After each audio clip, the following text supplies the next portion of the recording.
Dans quelques instants, bouge la France avec la crise économique qui se répand avec Jean-Louis Gombault. La liberté de mourir, je reçois Axel Kahn. Le langage des textos, les difficultés de Rachida Dati, Obama-McCain et si rien n'était joué. Et puis l'outrage qui est un délit, il faut se le dire. Oui, mais l'humour dans tout cela, voilà, c'est en gros le sommaire de l'émission. On se retrouve dans quelques instants, juste après le journal de Saveria Rojek.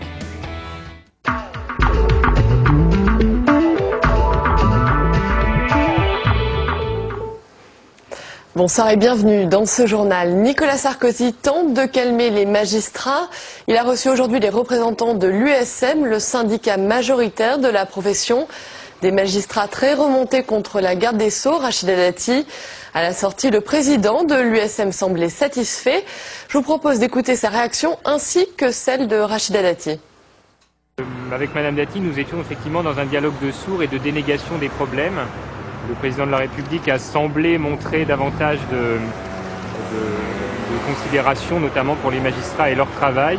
Sur l'indépendance, il nous a dit que le pouvoir judiciaire, qu'il a appelé comme tel, était aussi important que le pouvoir exécutif et que le pouvoir législatif, et que nous ne pouvions pas, dans une démocratie, jouer les uns contre les autres. Nous en avons pris acte avec satisfaction. Maintenant, il faudra voir comment tout cela va se matérialiser sur le terrain et voir si les pressions qui étaient exercées ces derniers temps sur nos collègues du parquet vont se poursuivre ou non. Nous espérons qu'en tout cas Madame Dati aura compris le message. Il a confirmé les propos que j'ai tenus. Voilà. Ça se passe pour les syndicats enseignants. Demandez à Xavier Darcos si ça remet en cause sa parole ou ses réformes. Demandez à Xavier Bertrand lorsqu'il reçoit les organisations syndicales de salariés si ça remet en cause ses réformes ou sa parole. Je ne le crois pas. Voilà, et selon des sources UMP, Rachida Dati conserve ce soir la confiance du président. En ces temps de crise, certaines réformes passent mal. Exemple avec le projet de loi sur l'intéressement débattu au Sénat. Ce texte, qui vise à associer les salariés aux performances, tombe au plus mauvais moment. Les entreprises annoncent en effet des résultats plombés par la crise. Flora Sauvage. Xavier Bertrand l'a réaffirmé cet après-midi à la tribune du Sénat. Pas question de remettre en cause l'extension de l'intéressement et de la participation de tous les salariés aux résultats de leur entreprise. Nous avons déposé un amendement proposant que dans les entreprises où il y a des stock options pour certains dirigeants, il y ait maintenant un dispositif comparable pour l'ensemble des salariés. Soit des actions gratuites, soit des stock options, soit de l'intéressement ou de la participation pour tout le monde dans la société concernée. L'article 1 du projet de loi sur les revenus du travail vise à instaurer un crédit d'impôt de 20% au profit des entreprises qui concluent un accord d'intéressement. Une mesure qui a suscité une polémique au Sénat. La commission des finances a voté à l'unanimité la suppression de cet amendement. C'est un moteur de motivation. Il n'y a rien de plus intéressant pour un salarié de se sentir totalement concerné par la vie de son entreprise et d'en bénéficier aussi des fruits de la croissance. Mais la croissance en 2009 risque d'être limitée. Pour l'opposition, ce projet de loi n'est pas adapté à la conjoncture économique. C'est un texte complètement décalé qui fait suite à une promesse encore du président de la République. Il avait dit textuellement que c'était sa réponse au problème du pouvoir d'achat. Avec une croissance en berne, les bénéfices des entreprises en 2009 risquent d'être peu élevés, ce qui devrait limiter l'effet de l'intéressement sur le pouvoir d'achat des Français.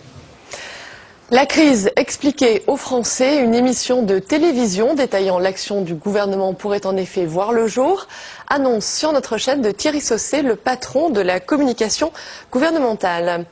Et dans ce contexte difficile, le budget de la défense est sur la corde raide.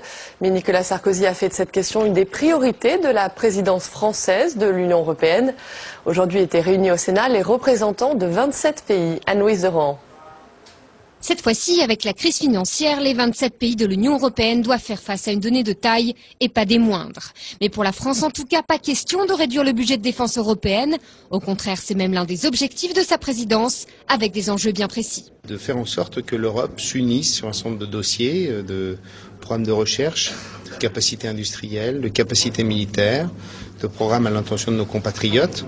Et donc ces projets-là, quelle que soit la situation économique et financière, ce sont des projets qui doivent aller dans le temps parce que l'Europe c'est une construction. Seulement il n'existe aucun mécanisme contraignant un État à contribuer au financement de la défense. Pas sûr alors que dans ce contexte les autres pays de l'Union en fassent une priorité. Seule solution du coup, la mutualisation de leurs moyens. C'est par exemple avoir des patrouilles en mer communes, prendre des relèves alternativement, avoir des bateaux-écoles peut-être en commun. Une mutualisation d'autant plus nécessaire que l'Union européenne doit répondre à une demande de sécurité en hausse ces dernières années, notamment dans les pays de l'Est. En 6 ans, 6 opérations ont déjà été menées hors de ses frontières. L'Europe devient donc le deuxième contributeur de la résolution de crise après l'OTAN. Nouvelle journée agitée sur les places boursières. Paris limite la casse ce soir, mais Wall Street finit en forte baisse à moins 2,77%.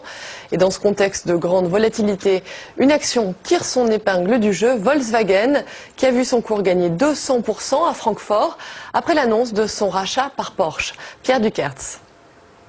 Donc, comme vous pouvez le voir, la plupart des places boursières dans le monde sont en chute libre. Le CAC 40 sur cette ligne, en recul de 180 points. Des marchés européens toujours à la baisse et la bourse de Tokyo qui s'effondre à son plus bas niveau depuis 26 ans. Les marchés commencent la semaine avec une forte fièvre. On a cassé des niveaux techniques, c'est-à-dire des niveaux de référence pour les marchés la semaine dernière. Et donc désormais, il semblerait qu'on cible les plus bas de 2002-2003. Ça veut dire que la chute est loin d'être enrayée.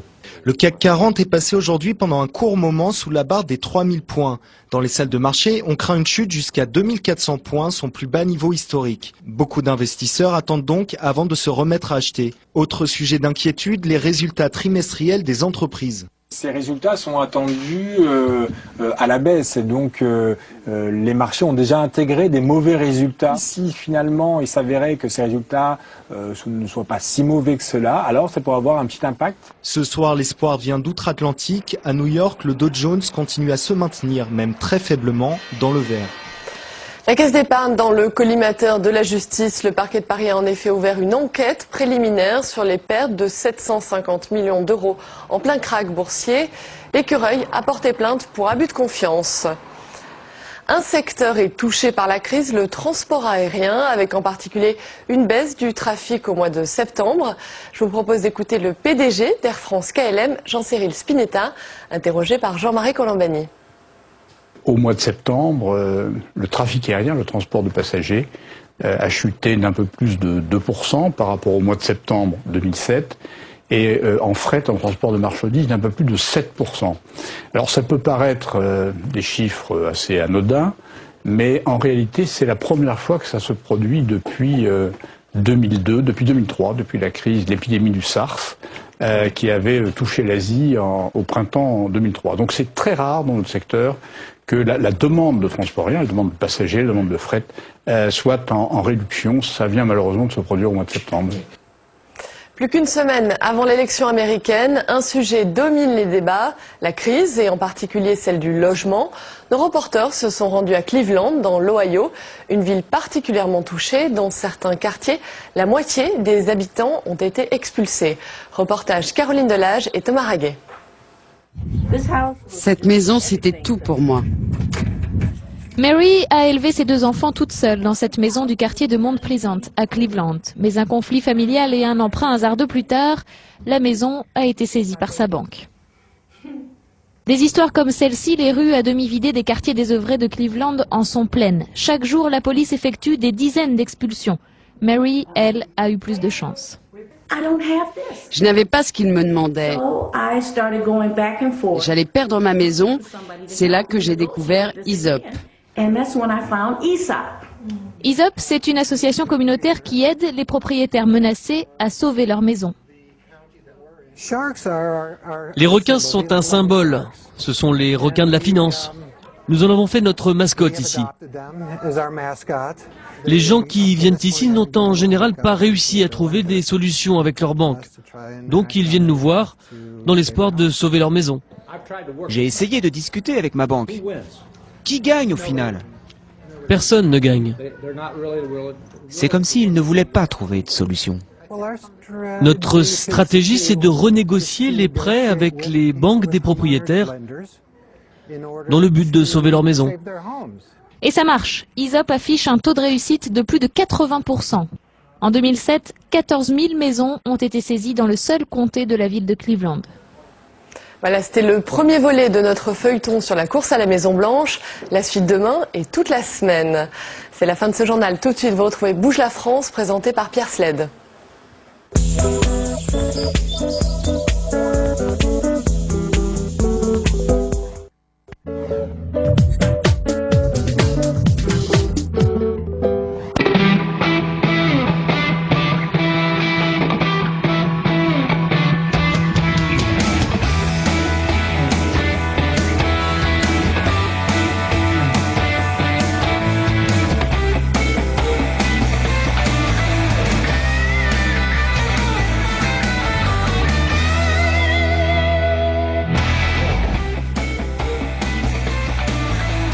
La crise financière et ses conséquences sur nos emplois continuent de mobiliser Bouge la France. Nous y reviendrons tout à l'heure, mais l'éthique, souvent invoquée depuis le début de la crise, ne concerne pas seulement la finance. Axel Kahn, le généticien, sera sur le plateau de Pierre Sled pour nous parler de son dernier livre, L'ultime liberté, celle de choisir sa mort. Autre débat de société, la culture texto a-t-elle changé notre façon de communiquer? Pierre Sled interrogera ses invités, en bon français bien sûr. À l'heure où le président de la République assigne en rafale ceux qui le dénigrent, certains veulent dépénaliser l'outrage, un peu comme le cannabis. Le débat est ouvert en tout cas dans Bouge la France. Et puis ne manquez pas l'analyse de notre chroniqueur Denis Jambard sur les rapports tendus entre la garde des Sceaux et le chef de l'État. Et tout de suite c'est Jean-Louis Gombault, le seul éditorialiste qui voit clair quand l'économie est sombre, mais qui garde son sens de l'humour, même quand le CAC 40 perd en 5 mois la moitié de sa valeur. Voilà, le débat est cerné. Bonsoir à tous. Bonsoir Jean-Louis. C'est vrai qu'on va commencer avec la totale donc pour la crise, parce que bon, on est dans la crise financière depuis un bon moment, ça on le sait.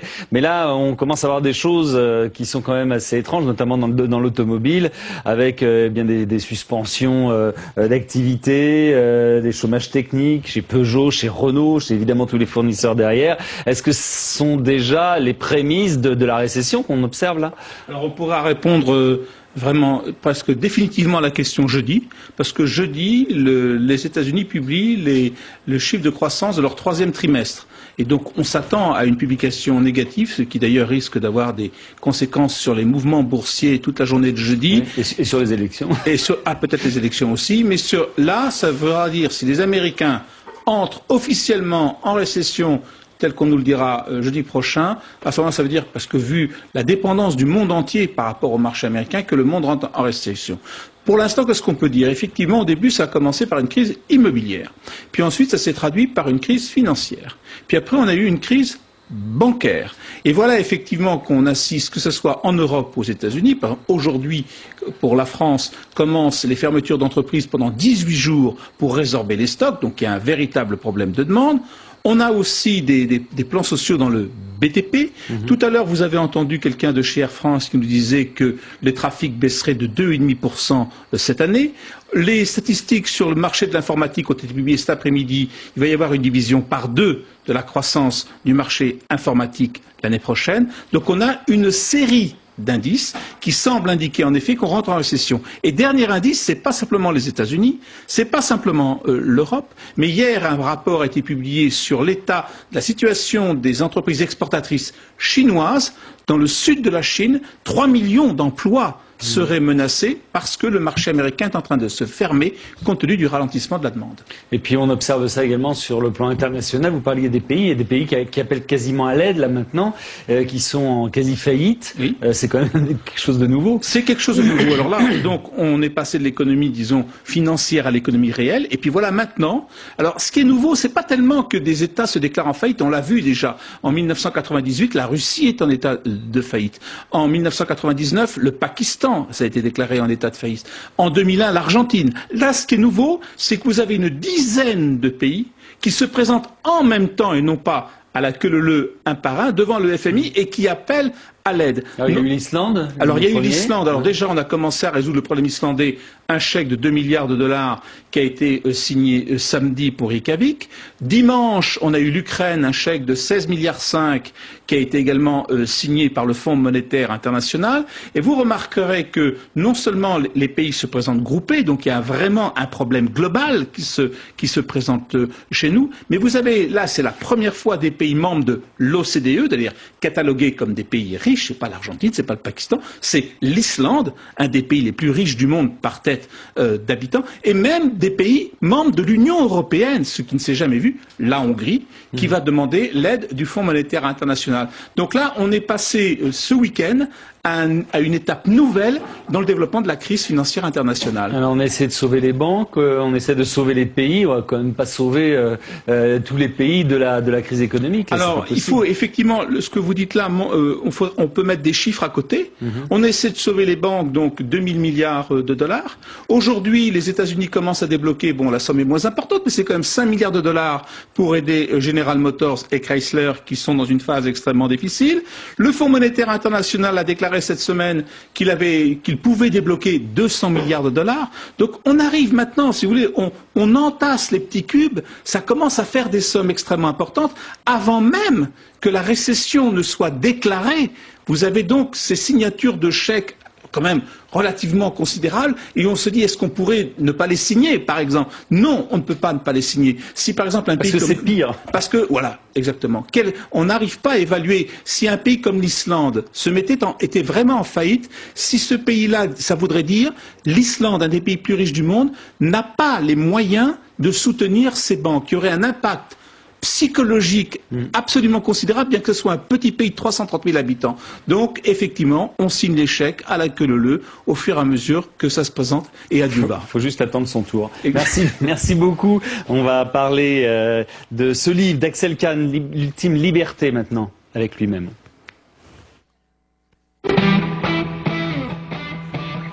Au fond, il n'y a pas beaucoup de sujets aussi difficiles à trancher. Comment légiférer sur l'euthanasie ? Faut-il modifier la loi Leonetti? Faut-il accepter l'euthanasie passive, voire l'euthanasie active? Pierre Sled reçoit ce soir le généticien Axel Kahn, qui publie ces jours-ci un ouvrage très fort et très personnel, L'ultime liberté, avec un point d'interrogation. Bonsoir Axel Kahn. Bonsoir. Alors le problème que pose cette réflexion que vous menez, c'est qu'elle est souvent médiatisée. On a des exemples. Effectivement, c'est assez frappant parce que ça injecte à chaque fois une dose émotionnelle absolument énorme. Et on se demande dans ces conditions émotionnelles, comment il est possible d'avoir un avis, de trancher de quel côté est la bonne solution. Il est sûr qu'il y a des moments où l'émotion submerge tout. Alors on ne peut pas vivre sans émotion. On ne peut pas penser sans émotion. On ne peut même pas légiférer totalement sans émotion. Mais à l'inverse, il y a des instants où, par exemple, rappelez-vous, devant le visage si émouvant, si abominable de Chantal Sébir, comment penser avec une certaine distance cette question de mourir dans la dignité, l'ultime liberté. Et la raison un peu de ce livre est de dire, bien évidemment, on ne peut pas faire abstraction de l'émotion, mais néanmoins, il faut également par moments prendre un peu de distance pour approfondir les questions. Souvent, il y a un simplisme réducteur avec lequel on aborde ces problèmes. Oui, alors prendre de la distance, c'est vrai, mais en même temps vous y revenez, puisque vous citez, vous vous appuyez aussi vous sur des exemples, sans parler de l'exemple de votre père, mais d'amis qui se sont trouvés dans ces situations-là. Vous en tirez une expérience? Tout simplement parce que l'objet de ce livre est de commencer à poser deux questions. On parle de l'ultime liberté, mais dans les conditions où on est amené à exercer son ultime liberté. Est-on véritablement libre? C'est-à-dire, est-on face à un choix avec plusieurs possibilités également ouvertes? Et chacun sait que naturellement non. Les personnes qui demandent à mourir ou bien qui se tuent ne sont pas des personnes qui ont le choix soit entre s'éclater dans telle ou telle activité ou bien se tuer. Elles ne voient pas ce qu'elles pourraient faire d'autre que se tuer. Et par conséquent, je demande à observer que l'ultime liberté est rarement une liberté. Maintenant, c'est vrai que l'expression « le droit à mourir dans la dignité » me pose problème, car est-ce que cela indique que les personnes qui refusent d'exercer ce droit sont indignes ? Est-ce qu'il y a des situations où la société va considérer que l'indignité est telle qu'il faudrait mieux que ces personnes fussent supprimées? Voilà les points de départ de ma réflexion. La liberté, c'est aussi, vous dites, de pouvoir changer d'avis. Sauf que pouvoir changer d'avis, c'est vous qui vous imaginez ça. Vous ne savez pas, on ne sait pas, on ne peut pas savoir si la personne concernée a envie réellement de changer d'avis. Alors c'est vrai qu'on peut toujours lui faire changer d'avis. Vous donnez dans vos exemples, vous regrettez, par exemple, de ne pas avoir pu voir votre père ou discuter de cela avant qu'il ne se suicide. Mais finalement, c'est vous qui parlez de ça, de changer d'avis. Est-ce qu'eux, ils veulent vraiment changer d'avis? Mais moi, je ne cherche pas à faire changer d'avis les gens. Prenons l'exemple d'une personne qui veut mourir parce qu'elle est en proie à une souffrance intolérable. Cette personne n'est pas libre. Elle est soumise à une contrainte effroyable. Pour rétablir les conditions d'exercice d'une liberté, il faut déjà qu'elle cesse de souffrir. Et dans ces conditions, elle peut se reposer la question, est-ce que je veux vivre encore un peu, ou bien est-ce que je veux en finir? Voilà une première circonstance où on rétablit la liberté.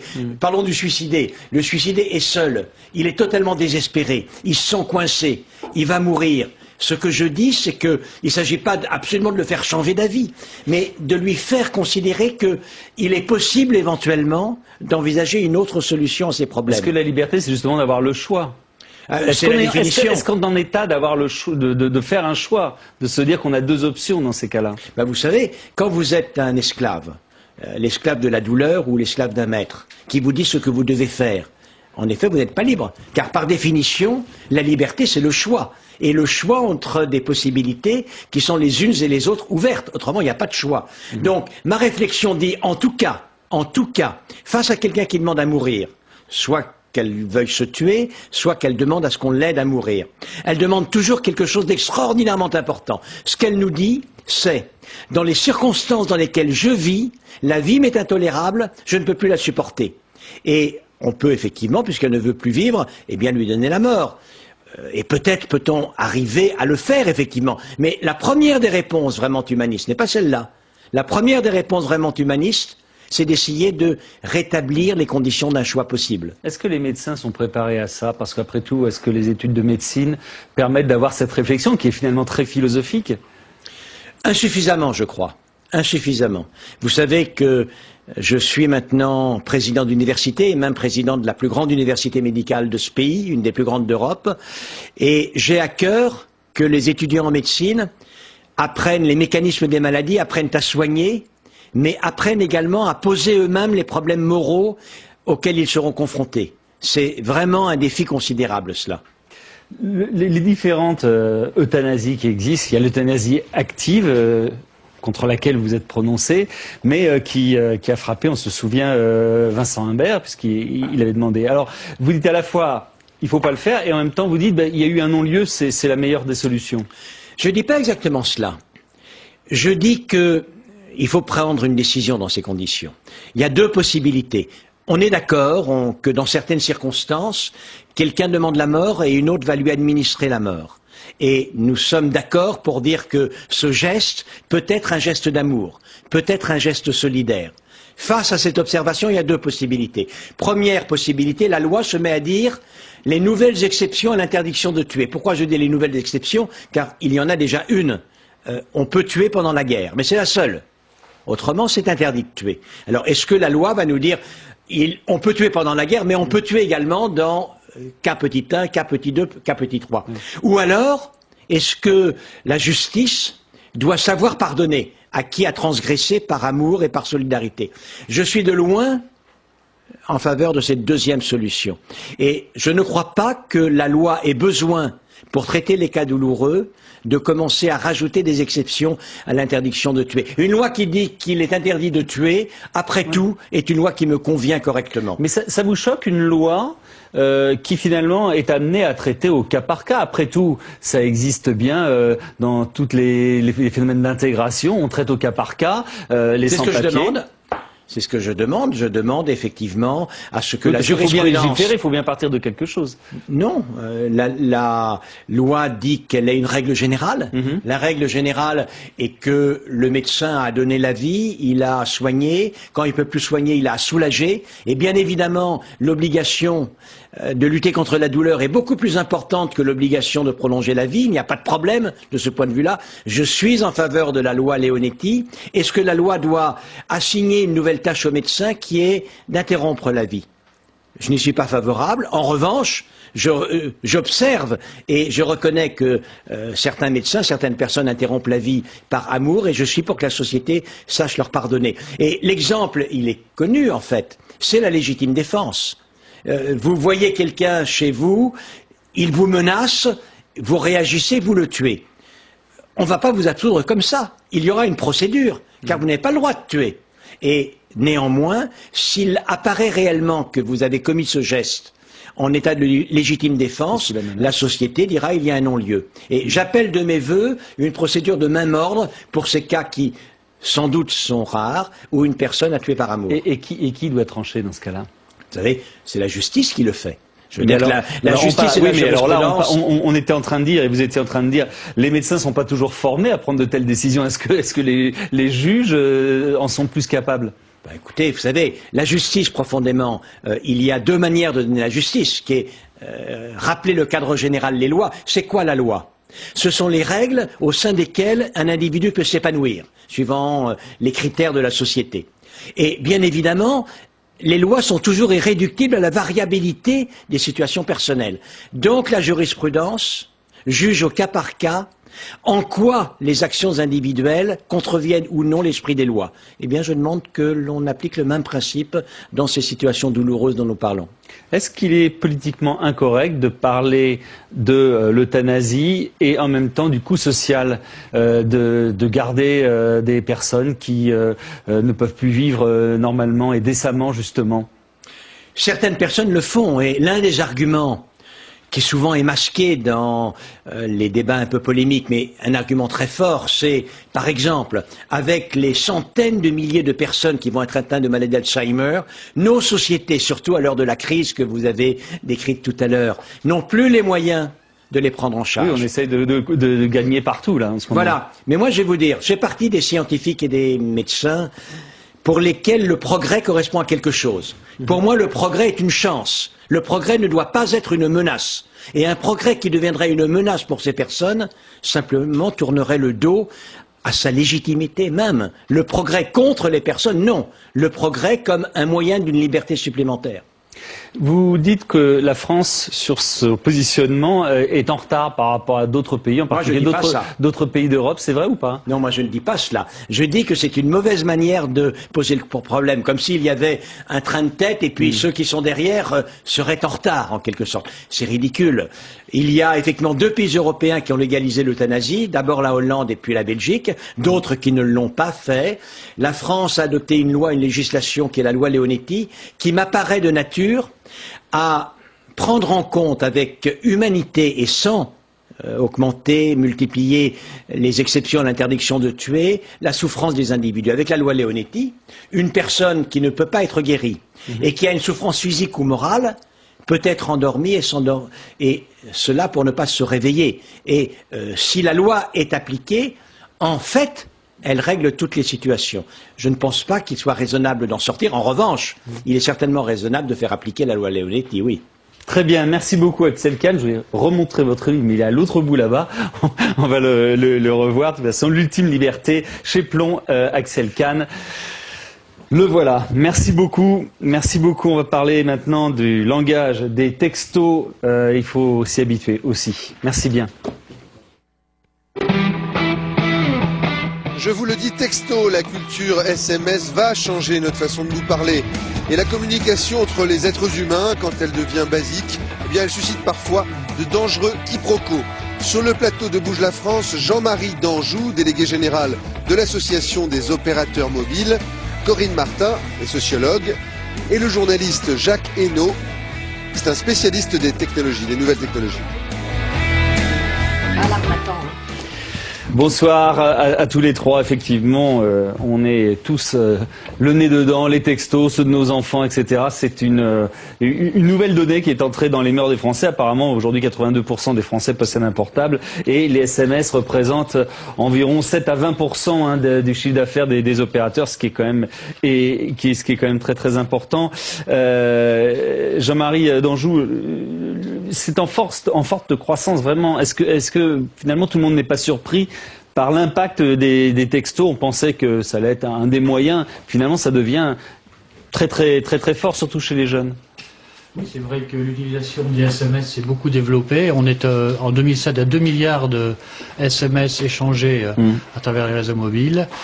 Et on avait en moyenne 30 SMS par mois, et au deuxième trimestre de 2008, on est passé à 47 SMS par mois en moyenne. Donc c'est vrai que ça se développe beaucoup. Et ça progresse à chaque fois. Et pourquoi, moi je me suis toujours demandé pourquoi finalement on n'a pas fait ça ne s'appellerait pas des téléphones, mais des appareils qui n'enverraient que des SMS et qui ne seraient pas donc des audios, quoi.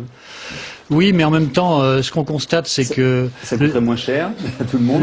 Vous avez des forfaits en fait qui permettent d'avoir différents services, parce que le téléphone mobile est utilisé avec beaucoup de fonctions à la fois, comme un véritable couteau suisse. Vous avez parlé des jeunes, en particulier les jeunes, c'est vrai. Donc ils utilisent le téléphone pour téléphoner, ils l'utilisent pour prendre des photos, prendre des films, s'envoyer des photos en très grande majorité, et c'est vrai, s'envoyer des SMS, c'est un langage qui est très adapté aux jeunes en particulier. Alors, est-ce qu'on peut dire, Corinne Martin, je demande aussi à Jacques Hainaut, est-ce que les SMS, finalement, c'est un outil sociologique qui fait le lien entre le XXe siècle et le XXIe siècle? Parce que ça s'est développé, enfin, pour nous en Europe, à peu près à cette période-là. Alors bon, faire le lien entre le 20e et le 21e, ce serait peut-être un peu difficile. Non, c'est vraiment une révolution de communication quand même.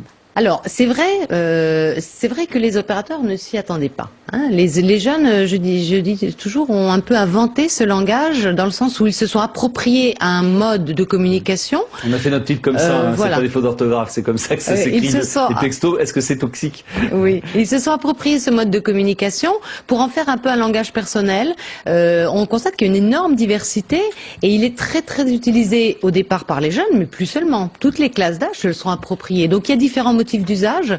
Je peux peut-être développer un petit peu. Donc d'abord, c'est dans un souci d'économie et d'efficacité pratique. Hein, ça coûte moins cher, 10 centimes, voire moins si on a un forfait illimité.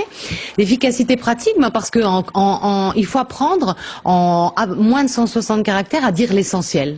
Donc on recentre sur l'essentiel et ça, c'est quelque chose d'important. Oui, puis il n'y a pas besoin d'utiliser 160 caractères. On peut faire beaucoup moins. L'un des principes du texto, et c'est pour ça qu'il est très utilisé, c'est qu'on peut, avec 4 lettres, on peut arriver à donner un sens à une communication. Voilà, tout à fait. Surtout les jeunes sont créés leur propre langage, parce que lorsqu'on regarde un peu ce qui est écrit dans les textos, les adultes ont parfois du mal à suivre. Alors parfois il faut leur fournir aux adultes un petit lexique, pour traduire les textos des jeunes, mais ils ont inventé un vrai langage qui fait partie de leur jeu, un langage générationnel. Est-ce que c'est ça, je reviens à mon idée sociologique, est-ce que c'est ça qui marque quand même le début du XXIe siècle? Alors, c'est vrai que ça remplace certainement. Moi, j'ai analysé des corpus de textos de relations amoureuses. C'est vrai que ça remplace certainement les échanges épistolaires que pouvait avoir Apollinaire quand il écrivait à Lou. Hein. C'est sûr, c'est sûr. Et c'est vrai ce que vous disiez, le mode connecté, c'est-à-dire être toujours en lien. Ça, c'est avec le portable, y compris avec la voix. Mais là, sans déranger, ça c'est très important. C'est discret, on ne dérange pas l'autre. Il peut nous répondre quand il le souhaite, et on maintient sans arrêt le contact. Et c'est vrai ce que disait Monsieur Hainaut concernant l'invention, c'est-à-dire les linguistes ne sont pas d'accord pour dire que c'est une nouvelle langue. Mais dans le sens linguistique du terme, mais il y a quand même quelque chose d'abord que les parents ne comprennent pas, c'est un langage codé, et puis il y a une forme d'invention dans les procédés graphiques, puisque tout l'enjeu c'est de faire des sortes de rébus, de mixer lettres et chiffres en faisant une sorte d'écriture phonétique. L'enjeu c'est quand même, enfin moi je pense pas me tromper en disant que l'enjeu c'est aussi de gagner du temps. Hein, oui, économie financière et pratique et temps temporel. Il y a une flexibilité aussi dans l'utilisation du SMS. C'est vrai que les jeunes développent beaucoup leur relation aux autres à travers leurs amis, leur groupe d'amis. Et s'envoyer un SMS, c'est quelque chose de très courant, de très facile. Et on peut, au dernier moment, changer, se donner un rendez-vous, etc. On appelle ça des textos, mais au départ, le texto, c'était une marque déposée, hein, je crois. Attention, oui. Hein, ça concerne un opérateur. D'accord. En fait, voilà, le texto, tout le monde sait ce que c'est des SMS, quoi. En gros, c'est ça. Juste sur la langue, parce que c'est vrai que ça nous inquiète un peu tous de voir comment nos enfants saccagent le français avec les textos. Est-ce que c'est nocif, justement? Est-ce que c'est toxique pour le... Alors à Paris, je vois des jeunes enfants qui ont des téléphones portables dernier cri dans la rue. On les voit déjà envoyer des textos à 7-8 ans. Alors s'ils commencent à 7-8 ans à écrire en mode SMS, effectivement, si c'est leur façon d'apprendre le français, on peut s'inquiéter. Par contre, si à l'adolescence, ils sont censés quand même avoir appris déjà le bon français avant, écoutez, c'est une langue en plus. Ils ont inventé leur langage à eux, ils le pratiquent en plus comme ils pratiquent l'anglais ou comme ils pratiquent l'espagnol.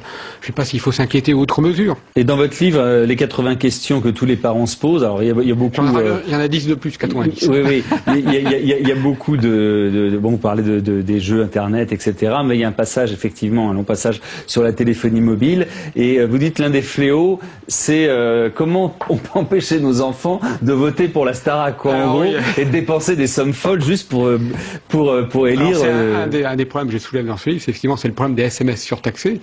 On voit beaucoup de publicité dans des magazines pour les adolescents dans des émissions ciblées pour les préadolescents et les adolescents, dont la Starac, des invitations à envoyer un SMS pour envoyer un message pour soutenir votre candidat. Et les jeunes ne s'en rendent pas compte parce que les petits messages obligatoires, les informations obligatoires sont vraiment défiltrées rapidement. Ils ne se rendent pas compte qu'ils envoient un SMS qui peut coûter jusqu'à 3 €. Et au final, ça coûte très cher au budget des familles. Ça rapporte beaucoup d'argent aux opérateurs de téléphonie mobile, plus de 120 millions d'euros, je crois, chaque année, rien qu'en SMS surtaxé. Et il faut bien que quelqu'un paye, et en général, c'est les parents. Oui. Juste, je reviens sur la grammaire. Donc, est-ce que pour vous, ça vous inquiète, par exemple ? Alors, je prends ma casquette d'enseignante. Oui. Non, pas outre mesure. Je crois qu'il faut bien poser les règles. Les jeunes sont capables de faire. C'est très compliqué de dire, de laisser des gamins s'échanger des textos. C'est même plus du français. Et après, de les remettre sur la voie en disant, mais là, c'est la classe, donc ça, faut écrire bien, quoi. Oui, mais on parlait de flexibilité, c'est ça aussi. Ça laisse des traces, c'est vrai. Mais bon, dans la prise de notes aussi, on n'a pas, je veux dire, l'abréviation, ça date pas d'aujourd'hui. On en pratiquait déjà avant. Donc, il y a tout un ensemble de procédés qu'on pouvait déjà réaliser. Alors, c'est vrai que ça suppose une certaine gymnastique intellectuelle pour passer d'un code à l'autre. Si on explique, on expose bien. Quand ils font des documents écrits, ils sont, si on donne clairement les règles, ils sont capables de respecter. Mais c'est vrai qu'il faut un peu se bagarrer. C'est un phénomène marrant aussi, amusant, pardon, je parle de jeunes maintenant, c'est l'utilisation des SMS dans les classes pour communiquer dans le dos du professeur, si je puis dire. Parce qu'une des fonctions que je n'ai pas eu le temps d'évoquer du SMS, c'est-à-dire c'est un usage ludique très important. Très très très important, il y a cet esprit du jeu, jouer avec l'espace, jouer avec les caractères, jouer avec les mots, donc tout ça c'est fondamental. Et aussi le SMS permet de rester en contact dans des situations sociales contraintes, comme les cours et comme des réunions aussi, pour les adultes. Et donc, il y a quelque chose de l'ordre de braver l'interdit. On s'envoyait avant des petits mots. Enfin, ça, vous appelez ça comme ça, braver l'interdit. C'est aussi de l'éducation. Ça fait partie de l'éducation. C'est comme. Mais c'est des jeux. C'est des petits jeux entre. Alors, juste Jean-Marie Danjou, parce qu'il y a aussi c'est pas un fléau, mais enfin disons que c'est quand même très handicapant, c'est tout ce que nos enfants et nous-mêmes recevons sur nos portables, ce qu'on appelle les spams, dont on n'arrive souvent pas à se défaire. Comment les opérateurs vont régler ce problème une bonne fois pour toutes? Parce que c'est quand même une intrusion qu'on n'a pas demandé dans la vie, dans une vie personnelle. Oui, alors ce que vous appelez les spams ou les SMS indésirables, c'est vrai que nous luttons contre ce genre de choses, bien entendu. On souhaite que nos clients ne soient pas dérangés par ces choses-là parce que c'est intrusif. Alors il faut quand même relativiser le phénomène. Je crois que ça n'a rien à voir avec ce qui se passe sur Internet où certains chiffres disent pas du tout ça Internet. Moi, je parlais vraiment de la téléphonie mobile qui circule à travers le monde. Mais c'est vrai que quand on reçoit un spam comme ça, c'est particulièrement intrusif. Et donc nous souhaitons clairement lutter contre ce phénomène. Alors, nous avons d'ailleurs, il y a quelques jours, lancé avec Luc Châtel, le ministre chargé de la Consommation, une plateforme qui est le 33700. Donc c'est très simple, si on reçoit un SMS indésirable ou une arnaque, parce que vous avez des choses qui vous disent rappelez tel numéro, vous avez gagné un cadeau, évidemment c'est un numéro surtaxé en 0800 ou oui, bien... non seulement on rappelle, c'est surtaxé, mais après il ne vous lâche pas, il vous renvoie des textos indésirables sans arrêt. Voilà, donc on vous invite à transférer ce SMS en faisant vers le 33700. Et ça coûte combien ? Et ça coûte le prix d'un SMS normal non surtaxé. Lutter contre le spam, ça vous rapporte de l'argent.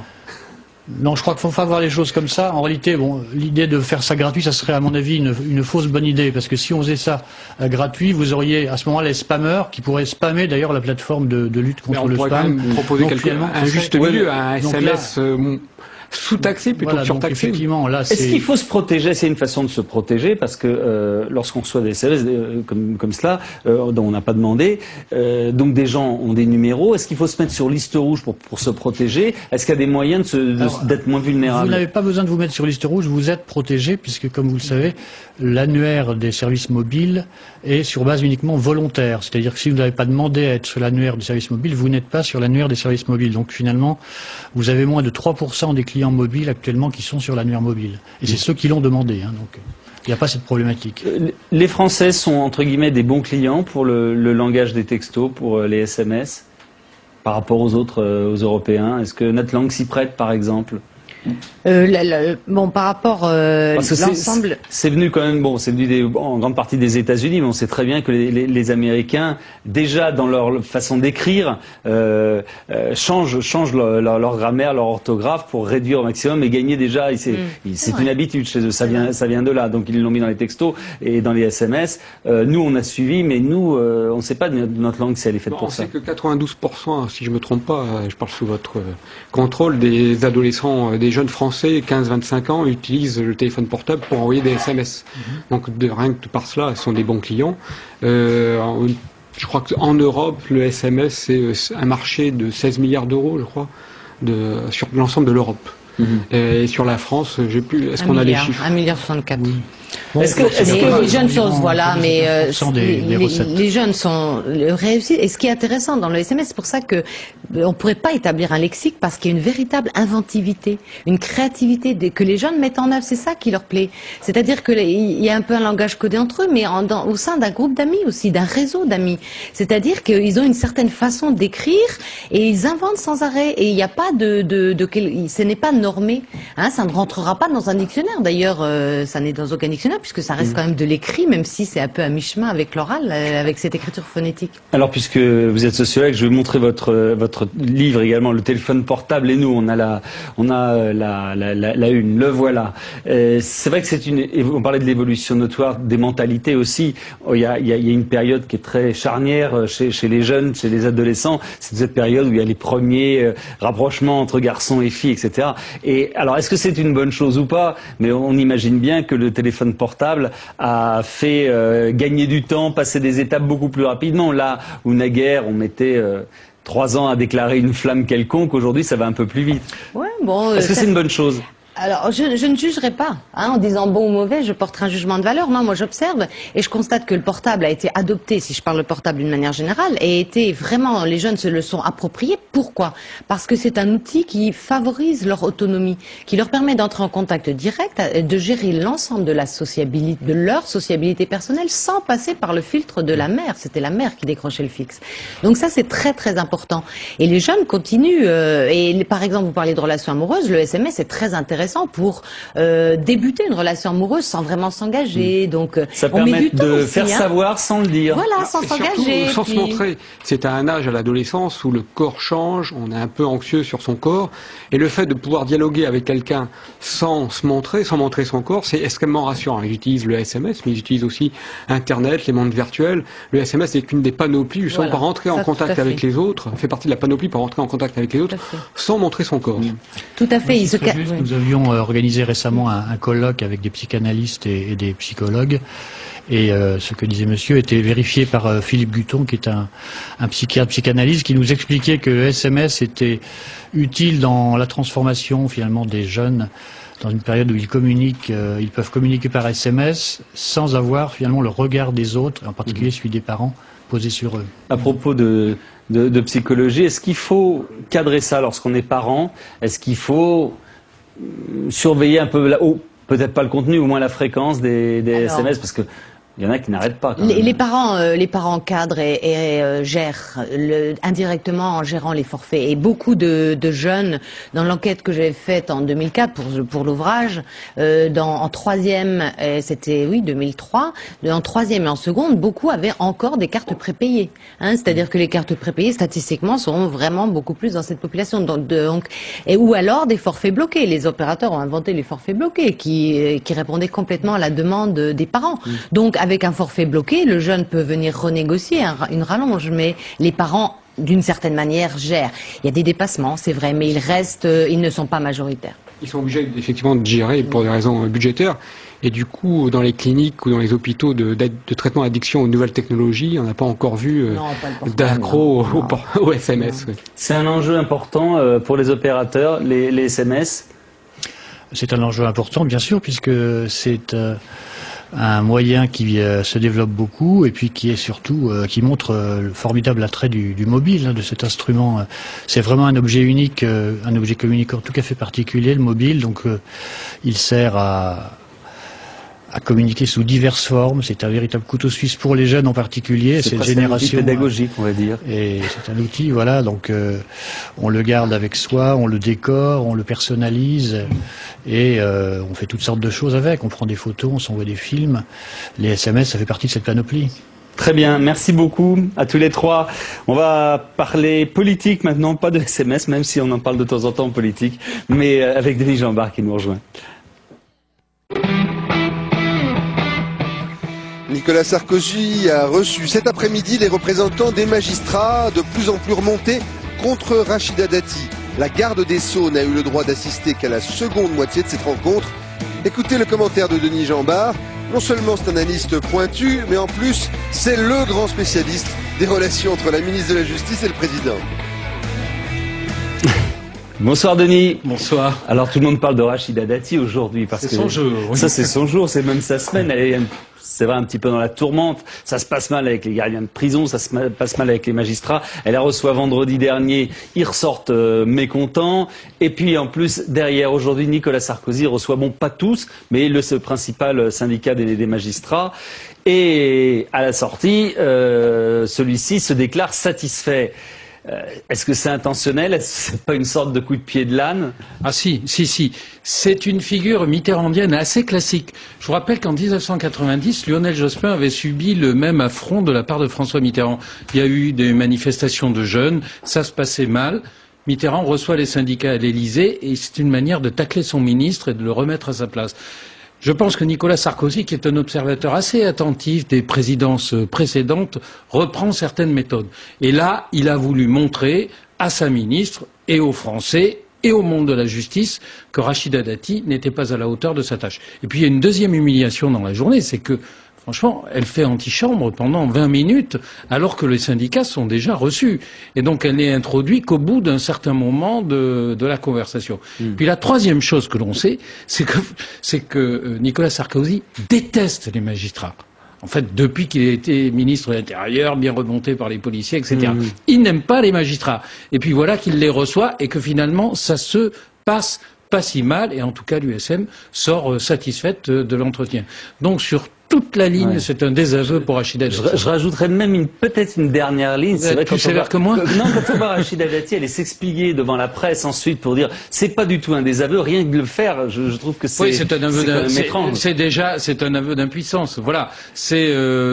Est-ce que c'est le besoin de se justifier de Rachida Dati? On avait parlé d'état de grâce. Alors il y a deux choses pour ce qui est de Rachida Dati, c'est que dans l'opinion publique, elle n'est pas complètement rejetée parce qu'elle reste malgré tout le symbole que Nicolas Sarkozy avait voulu installer, le symbole de la diversité. En revanche, elle échoue totalement dans son ministère. Tout simplement parce qu'elle met mal en œuvre la politique. On ne va pas reprocher la politique qu'elle met en œuvre, puisque c'est la politique qu'a voulu Nicolas Sarkozy. En revanche, elle la met pas très bien en œuvre, ou pas bien en œuvre du tout, puisqu'elle réussit à mettre absolument tous les fonctionnaires qui dépendent d'elle contre elle, y compris les avocats qui se sont associés aux manifestations des magistrats. Et donc, ça, je crois que ça relève plus d'un problème de compétence. C'est quelqu'un qui s'agite beaucoup, c'est une maladie moderne, mais qui travaille peu. Ça va, c'est sa soirée. Est-ce qu'il y a d'autres ministres qui sont dans... sa journée, ça se fait. Ça se prolonge. Est-ce qu'il y a d'autres ministres qui sont dans... c'est vrai qu'on a l'impression qu'on assiste en ce moment à une espèce de bilan, quoi. Enfin, premier état des lieux, etc. Donc, il y a Rachida Dati. Est-ce qu'il y en a d'autres? Si vous voulez, je crois que la crise économique, les problèmes considérables que le chef de l'État aujourd'hui a affrontés, ainsi que le pays, tout cela fait que chacun doit bien remplir son rôle à sa place. Et on voit de manière plus évidente les faiblesses. Je pense que Nicolas Sarkozy est un président qui voudrait tout faire. On a déjà parlé de son hyperactivité. Il se mêle de tous les dossiers. Mais aujourd'hui, je pense qu'il y a un certain nombre de dossiers dont il ne voudrait pas s'occuper. Si je crois ce qui a été dit, mais je crois que c'est vrai, par exemple, sur l'affaire du violeur, il a passé un savon à Rachida Dati parce que c'est lui qui a été obligé d'intervenir, alors qu'elle ne faisait rien, probablement manœuvrant, pensant pouvoir... Une intervention en plus de bon sens. C'est vrai que c'est absurde de laisser sortir quelqu'un comme ça. Absolument, mais elle ne bouge pas. Et donc, je pense qu'aujourd'hui, il y a un certain nombre de ministres qui peut-être étaient habitués à voir l'Élysée s'emparer de tous les dossiers et qui n'ont peut-être pas compris qu'il serait temps qu'à leur tour, ils s'occupent de leur dossier et en tout cas qu'ils fassent en sorte que il n'y ait pas des problèmes supplémentaires pour un président de la République qui a autre chose à faire.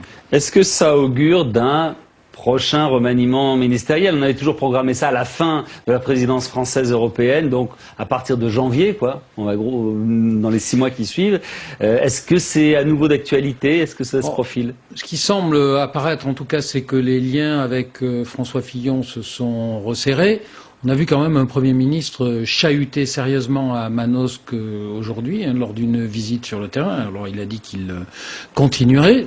Demain, Nicolas Sarkozy, lui, présente son mini-plan ou son plan pour l'emploi.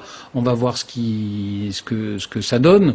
Donc je ne crois pas que l'attelage exécutif soit aujourd'hui remis en cause et je ne vois pas très bien l'intérêt d'un remaniement qui ferait que le Premier ministre disparaîtrait. Non, sans parler du Premier ministre. En revanche, il n'est pas impossible que la gravité de la situation économique et sociale fasse qu'il soit nécessaire d'avoir un pacte plus resserré.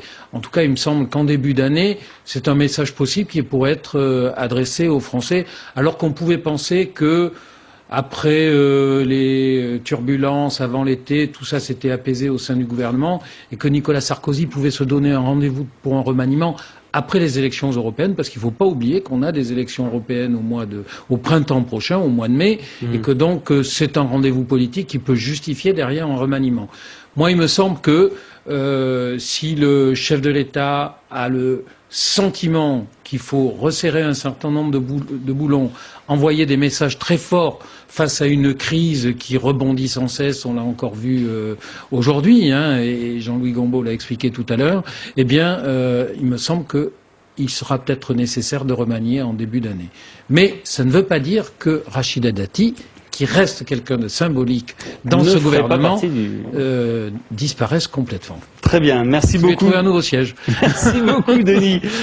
Obama-McCain, et si rien n'était joué? L'avance de Barack Obama sur John McCain se réduit ces dernières heures. Cela doit sûrement chiffonner l'historien Thomas Negaroff qui vient de publier un livre passionnant sur les présidents américains et leur conception de l'unité de la nation. Il est ce soir l'invité de Pierre Sled, un autre passionné de l'Amérique. Bonsoir Thomas. Bonsoir. Vous étiez venu pour la dernière nuit que nous avons passée dans le dernier débat entre Obama et McCain. Juste, je lis une dépêche, 2 jeunes arrêtés ce soir aux États-Unis pour menaces de mort contre Obama. Alors, on se souvient qu'il y avait eu déjà des menaces qui étaient plus ou moins bidons dans la première partie de la campagne, mais c'est vrai que beaucoup d'Américains redoutent, ou certains d'autres espèrent, qu'il se passe quelque chose de fâcheux pour Obama. Est-ce que il fallait s'attendre à ce genre de choses? Oui, c'est une crainte qui est quand même largement relayée par les médias américains depuis à peu près une quinzaine, 3 semaines à peu près. Si vous voulez, la menace terroriste, elle existe contre la personne de Barack Obama. On a même considéré d'ailleurs que les meetings républicains étaient même parfois des appels au meurtre.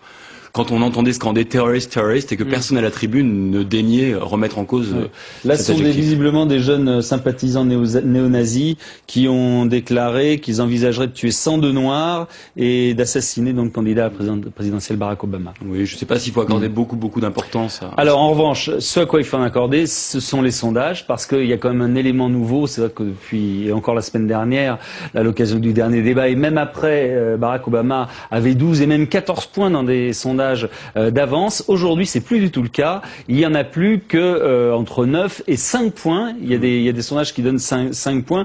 Est-ce que c'est un signe? D'abord, comment les sondages font-ils pour être aussi variables que ça? C'est quand même vraisemblable. Ouais, c'est ce que j'allais dire. À mon avis, plutôt que le signe d'un resserrement, c'est surtout le signe que les sondeurs sont très en difficulté pendant cette élection. Ils ont du mal à pondérer en fonction du critère racial, en fonction d'État par État. On a du mal. C'est vrai que ce matin, Washington Post donne 7 points d'avance pour Obama, ce qui est quand même beaucoup, mais il faut regarder État par État. Et Gallup en donne 5. Voilà, 5. Il faut regarder les États un peu tangents, ceux qui prennent l'élection. Ouais. Dans l'Ohio, il a 5 points d'avance. Il est quand même largement encore en tête au niveau national. Il a l'air d'être encore aussi en tête et de gagner encore de l'avance, y compris dans des bastions républicains. Il était encore à Denver hier devant 100 000 personnes. Il peut gagner Denver, le Colorado, il peut gagner le Nebraska, enfin il peut gagner le Nouveau-Mexique. Il y a de là des chances pour lui extraordinaires. Alors, quelle foi accorder à ces sondages? C'est quand même assez difficile de le dire ce soir. Dans les deux sens, parce que c'est vrai, quand il y avait 14 points d'avance, on pouvait pas croire qu'il y avait 14 points de différence entre les deux candidats. Il y a un électeur quand même sur 5 qui se déclare encore indécis aujourd'hui. C'est beaucoup à une semaine de l'échéance? Non, c'est pas beaucoup. C'est beaucoup vu de France, quoique c'est des chiffres qu'on retrouve aussi fréquemment dans les élections françaises. Ça peut être beaucoup, mais franchement, ça veut dire quand même aussi que 80% des électeurs ont fait leur choix. Il faut aussi regarder à l'envers. 80% c'est beaucoup. Il y a des chiffres qui sont inquiétants pour Barack Obama aujourd'hui, il ne faut pas le nier non plus.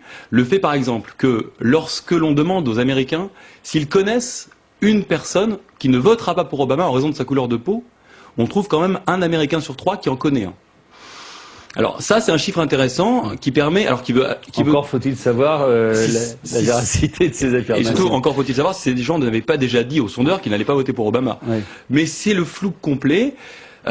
Tous les spécialistes tout ça pour dire que l'effet Bradley dont on parle dans cette émission depuis 1 an et demi est bien là et on a du mal à le matérialiser, ce qui fait qu'aujourd'hui aux États-Unis on est en train de faire des sondages pour connaître la portée de cet effet. Oui, alors l'effet Bradley, on saura l'évaluer après coup, par définition. Et c'est dommage pour tout le monde, mais on le saura après coup, on le saura le 4 novembre ou le 5 novembre, peut-être même plus tard après, peut-être encore. Ce que l'on sait aujourd'hui quand même, c'est que Barack Obama, lors des primaires démocrates, a profité d'un effet Obama contraire à l'effet Bradley attendu. C'est-à-dire que dans les États très blancs, où Hillary Clinton était donnée largement vainqueur, elle a gagné, mais moins largement qu'il n'était prévu au départ. Donc il y a un effet Obama qui a joué lors des primaires démocrates. On peut imaginer aussi qu'il joue dans l'autre sens. Et puis il y a une autre chose que j'aimerais dire, c'est que cet effet Bradley sera peut-être compensé par des inscriptions nouvelles de jeunes noirs, de jeunes tout court d'ailleurs, qui ne votaient pas précédemment. On sait par exemple en Pennsylvanie qu'il y a 200 000 électeurs démocrates qui sont inscrits depuis 2004. Voilà qui peut faire basculer aussi l'élection. Et puis il y a d'autres effets, parce qu'on parle de l'effet Bradley, mais il y en a plein d'autres qui sont analysés par justement les spécialistes des sondages. Alors il y a l'effet bandwagon, c'est-à-dire que finalement quand quelqu'un ressort dans les sondages, on l'avait observé d'ailleurs en France avec Ségolène Royal pendant une bonne partie de la campagne, quand quelqu'un sort en tête durablement, finalement ça incite les gens à voter en se disant il va gagner. C'est d'ailleurs la stratégie ultime de McCain, qui est de dire Obama s'y voit déjà. Obama, il faut tourner la rumeur selon laquelle le discours d'investiture du président Obama, c'est-à-dire qu'il sera prononcé le 20 janvier 2009, serait déjà écrit, que déjà il se prépare l'administration Obama, évidemment, ça c'est peut-être possible, et McCain fait la même chose de son côté, bien sûr. Mais il joue sur cette idée qu'il s'y croit déjà, il croit avoir déjà gagné et il prépare déjà sa présidence. C'est effectivement l'une des dernières cartes que peut abattre McCain aujourd'hui. Alors il y a d'autres effets. L'effet du découragement, c'est finalement pourquoi voter, McCain a perdu donc c'est pas la peine d'y aller. Ou l'excès de confiance inverse, c'est bon, de toute façon il a gagné, que j'aille ou que j'aille pas, il va gagner. Oui, c'est ça. On est aujourd'hui dans des opinions, des approximations. On est incapable aujourd'hui de savoir réellement qui va gagner, même si honnêtement, il ne faut pas non plus. Je sais que les Français et les Européens ont très peur d'un effet Al Gore, d'un effet Kerry, d'un effet, etc. 2000-2004, où le candidat des Européens a été battu. Oui, il y en a eu d'autres dans le passé. Il y en a eu d'autres dans le passé. Bon, les chiffres sont quand même aujourd'hui, il faut mieux être Obama que McCain. Quand on écoute un peu les Républicains, beaucoup considèrent que, même si c'est peut-être un peu de la stratégie, l'élection elle est perdue. Et on a même peur que l'élection soit doublement perdue, parce qu'en même temps, il y a des élections aussi au Congrès, et le Sénat pourrait être très largement majoritaire pour les démocrates. Est-ce que Sarah Palin, on parlait d'effet, il y a eu un effet Sarah Palin au départ qui était d'ailleurs assez favorable, est-ce qu'aujourd'hui il ne se retourne pas contre McCain, dans la mesure où on se dit, quand même, ce président, s'il est élu, McCain, il a 72 ans, il est malade, on ne sait pas s'il va pouvoir rester opérationnel à la tête de l'État durablement, et si c'est l'autre qui dirige, c'est vrai qu'il y a des moments, elle fout un peu le... Ouais, elle fait peur. Surtout avec sa garde-robe. C'est vrai, 150 000 $ de garde-robe au mois de septembre, selon les Républicains eux-mêmes. Si avec ça encore. Si avec ça. Surtout non, mais ces déclarations, moi je trouve... Ouais, il y a une inquiétude, mais il faut savoir quand même qu'il y a un tiers des électeurs, enfin des sondés, qui annoncent voter pour Obama, qui donne comme premier argument Sarah Palin. Donc bien sûr, c'est quelque chose qui est plutôt négatif pour McCain aujourd'hui, mais c'est quand même quelque chose qui continue quand même de plaire à pas mal d'Américains moyens, du Midwest, voire des rednecks du Sud un peu racistes, quoi. La campagne de pub là, qui va avoir lieu, comme elle a lieu depuis le début, mais de cette dernière semaine, est-ce qu'elle va avoir un impact important dans la mesure où on sait qu'Obama a beaucoup plus d'argent de disponible pour cette dernière ligne droite que McCain? Alors, c'est difficile de vous répondre. On parlait des SMS tout à l'heure. Ouais. Il y a des millions d'Américains qui vont être gavés de SMS, de propagande. Hein, de coups de fil. L'argument actuellement, c'est de dire que Obama n'était pas à Hawaï pour aller au chevet de sa grand-mère, mais pour aller détruire les preuves prouvant qu'il n'était pas américain. On en est là. Alors il y aura de la pub de ce niveau-là, mais en fait McCain, la stratégie, c'est plutôt de jouer petit. Nous n'avons pas les moyens d'Obama. Nous, on est la vraie Amérique, celle qui souffre. Aujourd'hui, c'est peut-être pas si mal d'être dans cette position de modestie au niveau des moyens financiers, à côté de la machine Obama qui est extrêmement puissante économiquement. Donc je ne sais pas si sur le message même publicitaire que ça va se jouer, mais peut-être même sur l'utilisation que va en faire McCain, cette approche un peu modeste. Nous n'avons pas les moyens, nous sommes que des petits républicains, des Américains moyens. Et tout ça étant corroboré. Quelle doit être la stratégie des deux pour terminer dans la dernière semaine? Qu'est-ce qu'il y a à faire pour l'un pour garder son avance et pour l'autre pour essayer de renverser cette tendance? Du point de vue d'Obama, ce qu'il faut faire, c'est de ne pas commettre d'erreurs majeures. Par exemple, quand Joe Biden, son éventuel vice-président, dit il faudra se préparer à une crise grave pour tester la capacité d'Obama de réagir, c'est une grosse erreur. Parce qu'en face, on dit, ah bon, bah dis donc, ça va être difficile alors pour les États-Unis pendant les mois à venir. Donc voilà, pas d'erreur majeure de ce type-là pour Obama. Aller dans les bastions républicains, c'est là qu'elle va se gagner l'élection pour Obama. Pour McCain, poursuivre les thèmes inlassablement, même s'ils sont faux, disant que Obama veut augmenter les impôts, alors que c'est pas vrai, globalement. Continuer à parler de Joe, the plumber, ce qui a fonctionné. Et puis, un dernier argument, c'est celui de l'anti-Amérique, qu'on n'avait pas utilisé depuis le macartisme. Dire que, même s'il est américain, Obama est un anti-américain. Ça, c'est une idée forte qui sera, à mon avis, un des enjeux. C'est là-dessus que ça va se jouer. Je sais pas, mais ça va se jouer là-dessus. Et vous suivrez cette nuit américaine sur Public Sénat, bien sûr, dans une semaine et un jour, donc dans la nuit. Et vous en ferez partie, d'ailleurs. Vous serez parmi nous. Merci beaucoup. On va parler de l'outrage. C'est un délit.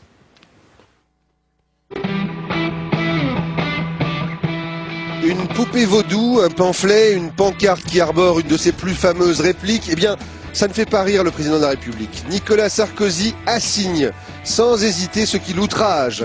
Faut-il dépénaliser ce délit, cette drogue plus ou moins douce? C'est ce que réclame Jean-Jacques Rebout.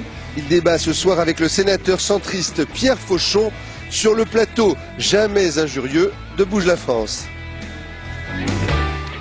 Voilà, c'est sûr que ce sont des thèmes, bonsoir à tous les deux, ce sont des thèmes qui, et je montre votre livre qui s'appelle Lettre au garde des Sceaux pour une dépénalisation du délit d'outrage, aux éditions Après la Lune, qu'on va vous montrer. C'est vrai que c'est difficile d'avoir une discussion apaisée en général sur ce sujet-là. Est-ce que, parce que c'est revenu dans l'actualité finalement avec l'hymne français qui a été sifflé au Stade de France, ça fait partie du délit d'outrage? Et on s'en rappelait plus. Oui, bien sûr, oui. Mais vous savez, c'est un problème qui dépasse de beaucoup la question du président de la République. Ça concerne tous les détenteurs d'une autorité derrière laquelle il y a d'ailleurs une responsabilité publique. Il fut un temps, pendant des décennies, je dirais presque pendant des siècles, où mis à part les affaires pittoresques de lèse-majesté, il y avait un respect généralement, de même qu'il y avait une politesse générale dans les mœurs. Il faut bien dire, cette politesse s'est beaucoup dégradée, les manières se sont beaucoup dégradées, pour une série de circonstances qu'on pourrait analyser, mais ce serait trop long. Ouais, de sorte que vous constatez que le président de la République est plus souvent traité un peu n'importe comment, d'ailleurs plus ou moins injurieuse, mais enfin assez désagréable, mais il n'y a pas que lui. Vous avez des incidents avec la police, des incidents avec les autorités, et c'est avec les professeurs, oui, tout voilà, simplement. C'est peut-être ce qu'il y a de plus grave, et c'est en fait là que l'on touche l'ampleur du problème de notre époque, c'est que les professeurs sont maltraités, y compris dans les petites classes, y compris dans mon département, dans le milieu rural, dans mes petites écoles. Il est invraisemblable, je n'ose pas vous dire les mots, les gros mots, que des maîtresses maîtresses doivent essuyer dans des petites classes. Alors, tout ça signifie que le niveau de la politesse, que le niveau des manières se dégrade dans notre pays. Et c'est comme ça qu'il faut voir le problème. Si je comprends bien ce que vous dites, et je m'adresse à Jean-Jacques Reboux, la politesse à l'égard du premier personnage de l'État, le président de la République, finalement, quelque part, on la retrouve dans les rapports, dans les classes, parce que on se dit, bon, bah, si c'est possible pas d'insulter, mais enfin de déconsidérer le président de la République, ben, finalement, le professeur aussi, pareil. Alors, pour rebondir sur ce qu'a dit très justement Monsieur Fauchon, quand il dit que les outrages au président de la République, c'est vraiment la portion congrue. Il faut savoir que les délits d'outrage, qui sont passés de 16 000 à 31 000 à peu près en 8 ans, 95-96% concernent des outrages à des policiers. Moi, c'est ce qui m'a amené à créer ce collectif. Parce que les profs ne portent pas plainte. Les profs ne portent pas plainte. Si les profs portaient plainte, alors vous en auriez des dizaines de milliers. Hein. Donc, alors, le problème avec les policiers, c'est que c'est vrai que ce sont eux à la fois qui réagissent, ce sont eux qui constatent. Voilà, c'est l'une des 10 raisons pour lesquelles on demande la dépénalisation du délit d'outrage. Mais la première raison, c'est que on considère que l'outrage, qui est une injure à un représentant de l'autorité publique, une injure non publique, il est déjà puni par la loi, dans la loi du 18 juillet 1881, sous forme d'injure. Et l'injure, elle est passible d'une amende de 38 €, ce qui correspond grosso modo à une contravention de première classe, alors que l'outrage, c'est 7 500 €. Donc nous, on estime que c'est l'une des 10 raisons, on n'aura pas le temps de passer en revue les 10, pour lesquelles nous, on estime qu'il y a eu vraiment une disproportion flagrante. Finalement, l'outrage aux policiers, c'est le fameux mort aux vaches qui existait avant. Il n'y a pas de commune mesure entre les outrages entre particuliers qui sont fâcheux, regrettables, et les outrages ou les injures à des gens qui sont détenteurs d'une autorité. Je rappelle le cas des professeurs. Il sort actuellement un film qui évoque ça. Les débutants sont vraiment confrontés à une situation qui est complètement décourageante. Qu'est-ce qu'il faut faire? Il faut inciter les professeurs à porter plainte. Écoutez, moi, je vais vous dire, ce qu'il faut faire, il faut voir les choses à deux niveaux. Au niveau du principe et au niveau de sa mise en œuvre. Au niveau du principe, cher monsieur, je ne suis pas de votre avis. Il ne faut pas dépénaliser. Il faut laisser dans le code les textes, dont certains d'ailleurs remontent à plus d'un siècle, dont d'autres sont plus récents. Certains, concernant les enseignants d'ailleurs, sont dus à une majorité de gauche, et c'est très bien. Il faut les laisser, les textes, parce que les textes énonce clairement qu'on ne doit pas injurier. Nous sommes dans une société civilisée. Il ne faut pas laisser le niveau de la politesse et des manières se dégrader comme on le fait dans l'indifférence. Il faut donc affirmer que cela est condamnable. Ceci étant, au niveau de la mise en œuvre de cette politique, il appartient aux magistrats d'apprécier. Les circonstances sont infiniment variables. Quel est l'âge de celui qui a commis cet excès? Quels sont ses motifs? Quelle est l'ambiance? A-t-il été entraîné? Quelles sont les circonstances? On peut très bien, on a maintenant toute une gamme. On n'est pas obligé d'employer les sanctions. On peut même ne pas prononcer de peine. Vous savez, notre code donne une très large responsabilité aux magistrats. Et comme on parle beaucoup des magistrats en ce moment-ci, je dis c'est tant mieux. Car il n'y a qu'eux qui peuvent apporter ce qu'il faut de souplesse. La décision et mettre le il faut d'humanité de telle sorte que le principe ne soit pas atteint, mais que sa mise en œuvre soit adaptée. D'accord, Jean-Jacques Reboux, mais est-ce que vous êtes d'accord qu'il faut bien qu'il y ait un curseur quelque part, qu'on ne veut pas non plus autoriser tout le monde à dire tout sur les policiers, sur les professeurs, sur le président de la République? Il y a un moment donné, il faut bien mettre une barrière quelque part. Évidemment, mais je trouve ça étonnant que vous portiez le débat au niveau des professeurs, parce que les outrages en professeurs, c'est vraiment, encore une fois, la portion congrue. Et si le délit d'outrage était dépénalisé, donc il le sera probablement pas, mais nous on fait tout ce qui est en notre modeste pouvoir pour que ça en arrive là, il resterait toujours la possibilité pour un professeur qui est, on dirait plus outragé, qui est insulté, de déposer une plainte. Et croyez-moi, non mais laissez-moi parler, croyez-moi qu'un professeur qui porterait plainte contre un élève qui l'a insulté, l'élève étant poursuivi en justice, n'étant plus passible d'une peine de 7 500 €, mais tout de même de 38 €, il y aurait quand même un effet dissuasif certain. Alors l'outrage est-il une atteinte à la liberté d'expression? Parfois. On va pouvoir avoir le sentiment de Pascal Argence, qui est humoriste, qui est auteur, vous savez, des cahiers du jeu de Nicolas et Carla. C'est un jeu qui est sorti. D'ailleurs, bonsoir Pascal Argence. Oui, bonsoir Pierre. Alors, expliquez-nous en quoi consiste votre jeu, qu'on essaye bien de mesurer si c'est de la diffamation, de l'outrage, ou si finalement ça n'est qu'un jeu. Alors, diffamation, non, je ne pense pas. Outrage, ça ce sera aux lecteurs et à certains lecteurs de juger. Comment on joue Alors, c'est un cahier de jeu en fait où on est avec Sabine Nourry et Pascal Petiot. On s'est inspiré tout simplement de l'actualité du président et de son épouse. Alors par exemple, on peut jouer avec le jeu du SMS, puisqu'on a tous eu droit au SMS fameux si tu reviens, j'annule tout. Ben nous, on propose un jeu, si tu reviens, et puis plusieurs formules et on complète. On a fait la même chose avec le jeu du pouvoir d'achat, où on donne différentes façons à nos lecteurs. Vous partez pas de faits concrets, parce que le SMS, en l'occurrence, rien ne prouve, et même ça a été plutôt prouvé le contraire, qu'il a existé. Alors, voilà. Alors, il y a des faits qui sont absolument concrets et avérés. Il y en a qui sont, on va dire, un petit peu supposés. Alors, fantaisistes, on va dire, même parfois. Parfois supposés, mais enfin supposés être tout à fait véridiques. Nous, après, c'est vraiment donner l'occasion aux lecteurs de s'amuser avec ça. En gros, nous, on va plutôt outrager la morosité et outrager les mauvais coucheurs que outrager réellement la fonction présidentielle. Bravo. Faut outrager la morosité. Elle a grand besoin d'être outragée. Bravo. Exactement. Continuez dans cette voie-là. Tant que les Français auront de l'humour, vous savez. Alors, ce qui m'amène à la question, il y a autre chose qui m'amène à la question. Justement, l'humour est-il une exception?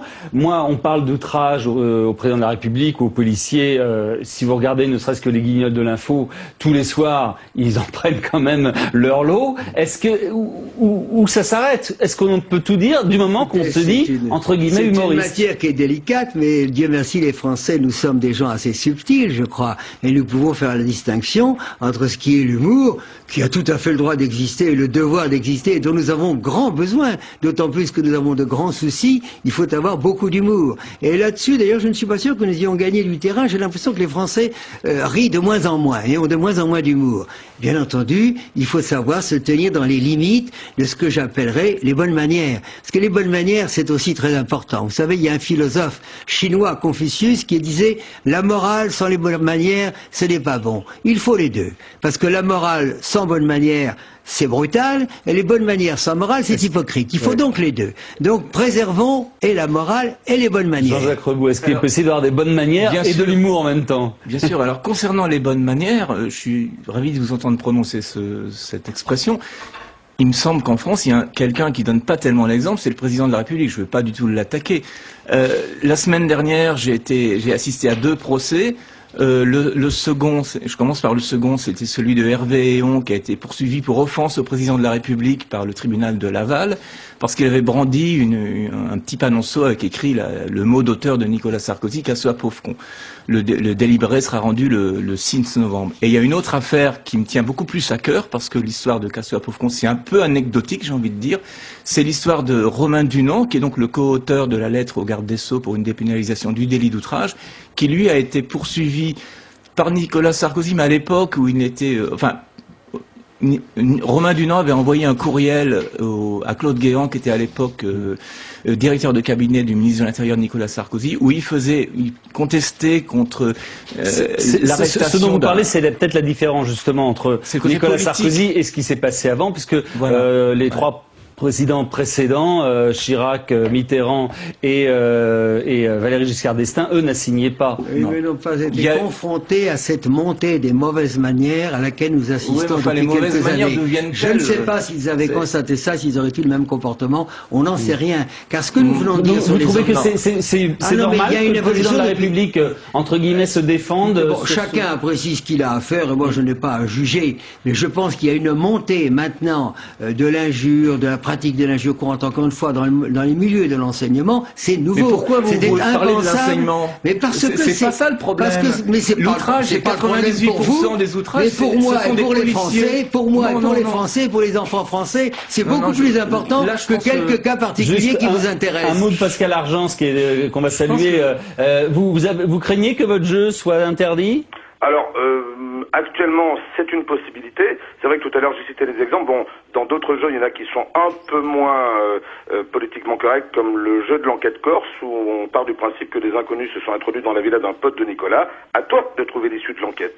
Et bon, donc, c'est des choses qui sont peut-être un peu plus sensibles, mais en suivant un petit peu le débat, j'ai envie de dire que là, on va faire comme d'autres avant nous, on va jouer un peu les fous du roi, mais c'est important avant que le roi ne devienne fou. Et par moments, c'est vrai que là, ces derniers temps, c'est peut-être aller un peu loin dans l'hypersensibilité aux attaques possibles, qu'elles soient humoristiques ou pas.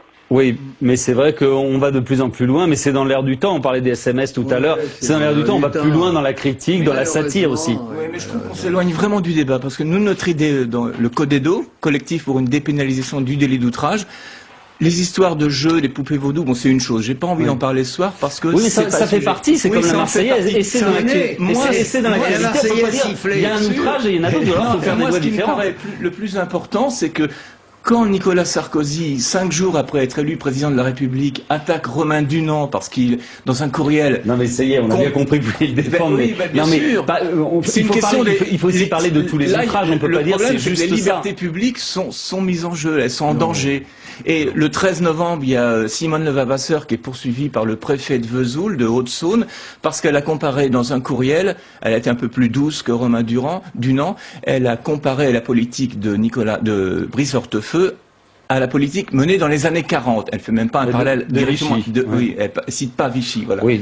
Donc, ce qui veut dire que si Romain Dunant, le 26 novembre, est condamné, comme l'a demandé le procureur, à 1 000 € d'amende, c'est-à-dire que à partir de ce moment-là, il va y avoir une jurisprudence, plus aucun militant du réseau Éducation sans frontières, puisque en l'occurrence il s'agit d'eux, ne pourra contester la politique de reconduite à la frontière des sans-papiers. Voilà. Je remontre. Faites confiance à la justice pour apprécier les différents éléments de chaque affaire. Je fais confiance à la justice, puisque moi-même j'ai été poursuivi pour outrage en juillet, parce que j'ai outragé un agent et j'ai eu une amende avec sursis.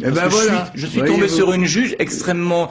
Ah oui, bah donc c'est bien ce que disait. Faites confiance à la justice. Je suis tombé sur une juge extrêmement compatissante et qui en a un peu assez de juger quotidiennement des affaires Merci beaucoup. On est en train de remontrer votre livre. Merci à tous les deux d'être venus. Les unes des journaux de demain avec Saveria qui arrive et le dernier coup de fil dans quelques instants. Tout de suite, c'est le comeback de Saveria Rojek. Elle a lu pour vous les unes des journaux de demain. Devinez sur quoi nos confrères ont encore choisi de titrer, Saveria.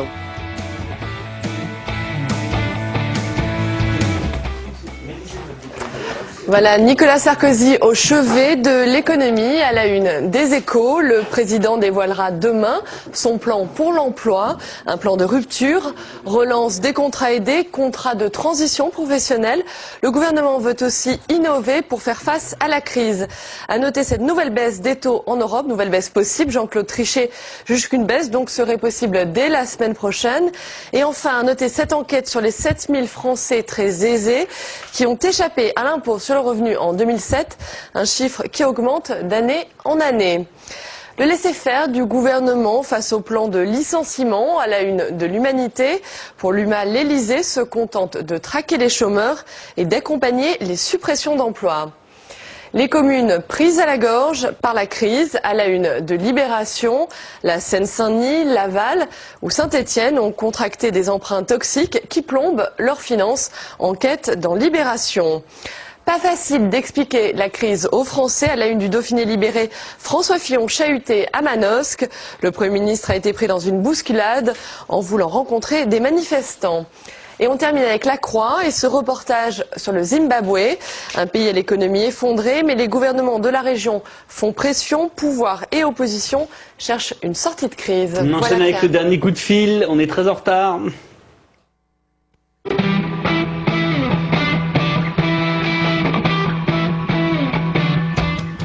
Voilà, avec Geneviève Paillot, déléguée centrale CGT à la CAMIF. Deux décisions qui ont été données aujourd'hui, je les rappelle.